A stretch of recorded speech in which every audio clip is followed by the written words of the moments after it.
Gidasig sa City Agriculturist Office Concagro, Davao City ang matag miyembro sa Panimalay sa pagsugod ug backyard gardening.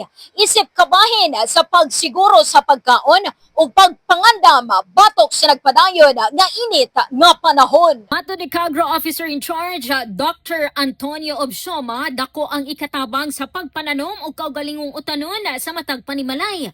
Aron adunay sigurado nga mapanguhaan sa presko ug masustansyang pagkaon bisan pa sa posibleng kakulang sa supply sa merkado. Gipasiugdan ni Obsioma nga bisan gamay lamang nga luna sama sa likod balay atop ug gamit ang mga recycled na mga sudlanan ug kaang mahimo na ang tanuman ug laing-laing klase sa utanon sama sa pechay, talong, kamatis ug sili. Kailangan nating dublihin yung ating pagsusikap ngayong panahon na ito. No?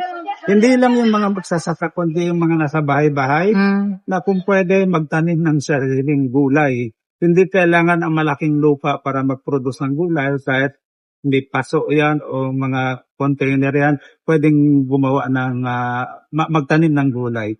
So, kung magawa natin yan, ang dependence natin doon sa gulay na galing sa mga bukid, magiging less. So, yung self-sufficiency natin sa city, mas merong assurance.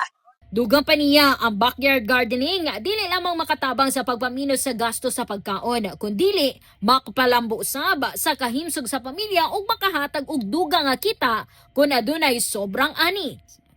Padayon usab ang Cagro sa paghatag og technical nga tabang, seedlings ug mga seminar aron masuportahan ang mga residente nga gustong magsugod o mas mo palapad sa ilang kahibalo ilabi na sab sa ilang tamnanan sulod o gawas sa panimalay. Kasama mo sa balita o serbisyo publiko, Radyoman Karim Beltran, Tatok, Oramen.